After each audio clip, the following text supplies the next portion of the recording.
आकाशवाणी गोरखपुर से प्रादेशिक समाचार।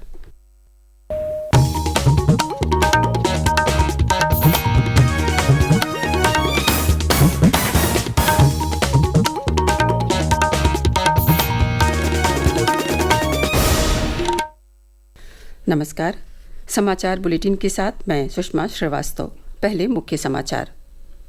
मुख्यमंत्री योगी आदित्यनाथ ने उत्तर प्रदेश अधीनस्थ सेवा चयन आयोग से चयनित 1334 अवर अभियंता, संगणक और फोरमैन को सौंपे नियुक्ति पत्र। रक्षा मंत्री राजनाथ सिंह आज तीनों सेनाओं के पहले संयुक्त कमांडर सम्मेलन JCC को करेंगे संबोधित। पर्यावरण, वन और जलवायु परिवर्तन मंत्रालय के स्वच्छ वायु सर्वेक्षण 2024 में फिरोजाबाद और रायबरेली को अलग अलग श्रेणी में मिला पहला स्थान। और प्रदेश में आज मनाया जा रहा है शिक्षक दिवस। उत्कृष्ट शिक्षण कार्य करने वाले शिक्षकों को मुख्यमंत्री योगी आदित्यनाथ करेंगे सम्मानित।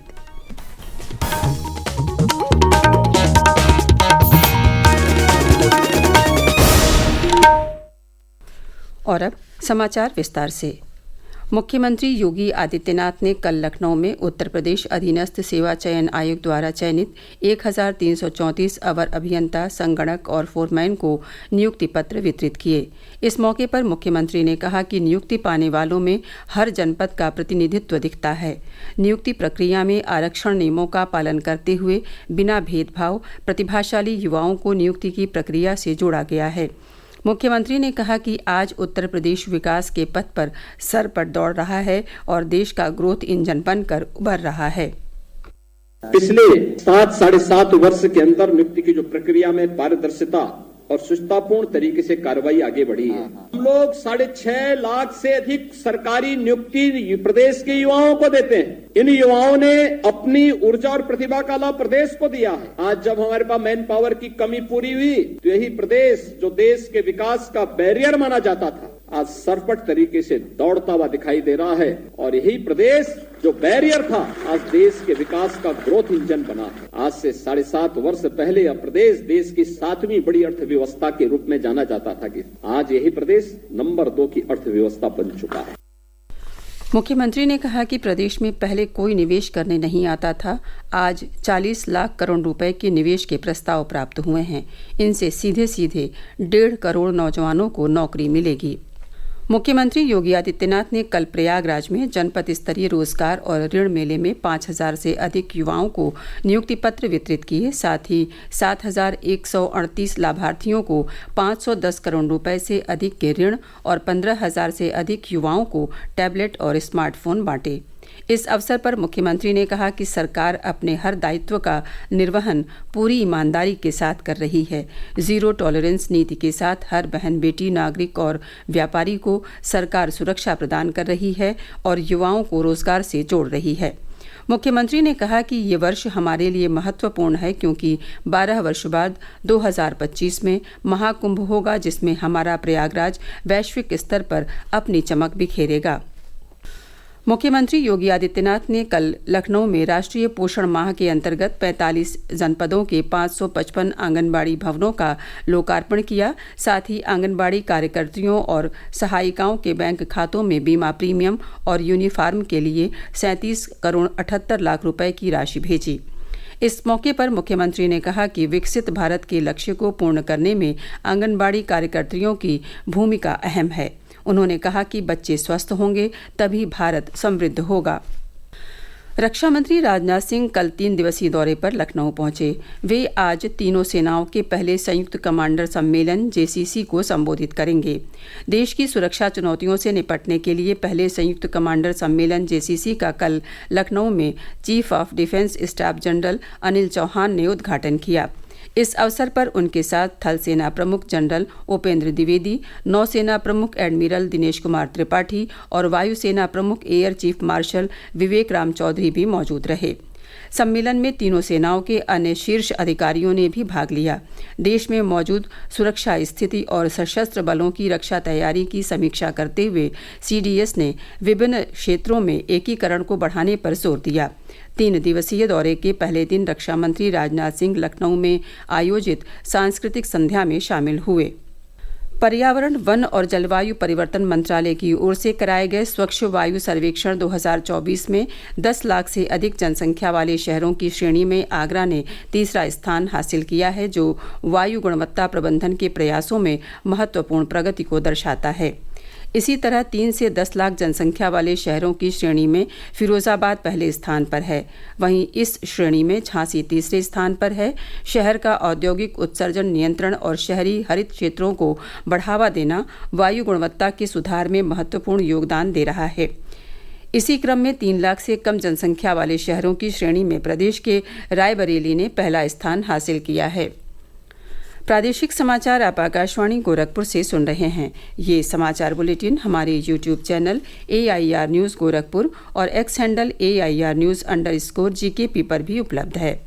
आज शिक्षक दिवस है। डॉक्टर सर्वपल्ली राधाकृष्णन के जन्मदिवस पर हर वर्ष 5 सितंबर को शिक्षक दिवस मनाया जाता है। इस अवसर पर आज प्रदेश के सभी जिलों के विभिन्न विश्वविद्यालय, कॉलेज, स्कूल और शैक्षिक संस्थाओं में शिक्षकों को सम्मानित करने के साथ ही कई कार्यक्रमों का आयोजन किया जा रहा है। इस अवसर पर मुख्यमंत्री योगी आदित्यनाथ आज गोरखपुर के गंभीरनाथ प्रेक्षागृह में उत्कृष्ट शिक्षण कार्य करने वाले बेसिक शिक्षा के 41 और माध्यमिक शिक्षा के 13 शिक्षकों को राज्य अध्यापक पुरस्कार से सम्मानित करेंगे।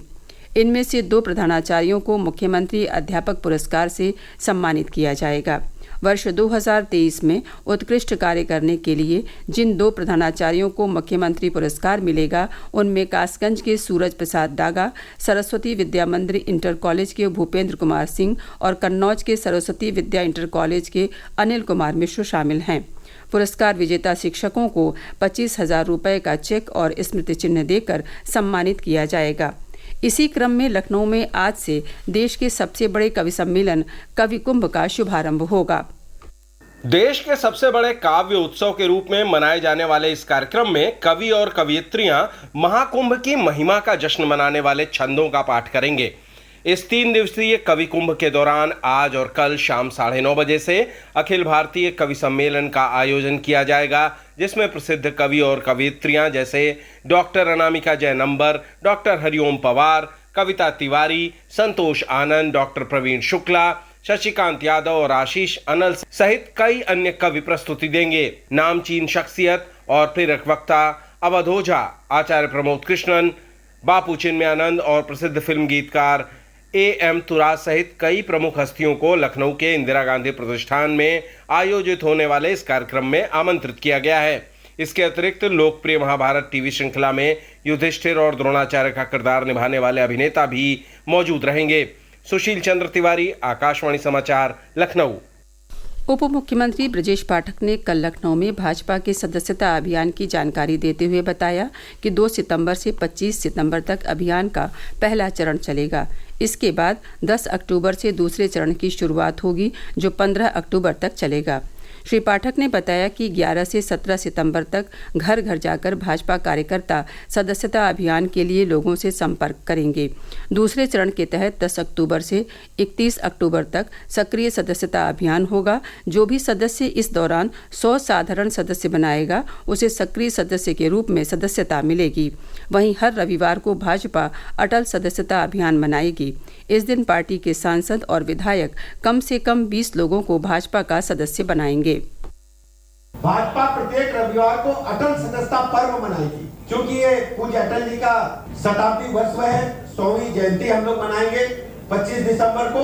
तो हम लोग अटल सदस्यता पर्व प्रत्येक रविवार को मनाने का काम करेंगे। सदस्यता पर्व के दिन सभी माननीय सांसद, विधायक अपने आसपास के कम से कम 20 लोगों को सदस्य बनाएंगे। इसी क्रम में कल प्रदेश के वित्त एवं संसदीय कार्य मंत्री सुरेश खन्ना ने गोरखपुर में सदस्यता अभियान का शुभारंभ किया। इस दौरान सांसद, विधायक और पदाधिकारियों के साथ ही कार्यकर्ताओं ने पार्टी की सदस्यता ली। और अब अंत में मुख्य समाचार एक बार फिर। मुख्यमंत्री योगी आदित्यनाथ ने उत्तर प्रदेश अधीनस्थ सेवा चयन आयोग से चयनित 1334 अवर अभियंता, संगणक और फोरमैन को सौंपे नियुक्ति पत्र। रक्षा मंत्री राजनाथ सिंह आज तीनों सेनाओं के पहले संयुक्त कमांडर सम्मेलन जेसीसी को करेंगे संबोधित। पर्यावरण, वन और जलवायु परिवर्तन मंत्रालय के स्वच्छ वायु सर्वेक्षण 2024 में फिरोजाबाद और रायबरेली को अलग अलग श्रेणी में मिला पहला स्थान। और प्रदेश में आज मनाया जा रहा है शिक्षक दिवस। उत्कृष्ट शिक्षण कार्य करने वाले शिक्षकों को मुख्यमंत्री योगी आदित्यनाथ करेंगे सम्मानित। इसी के साथ प्रादेशिक समाचारों का ये बुलेटिन समाप्त हुआ। नमस्कार।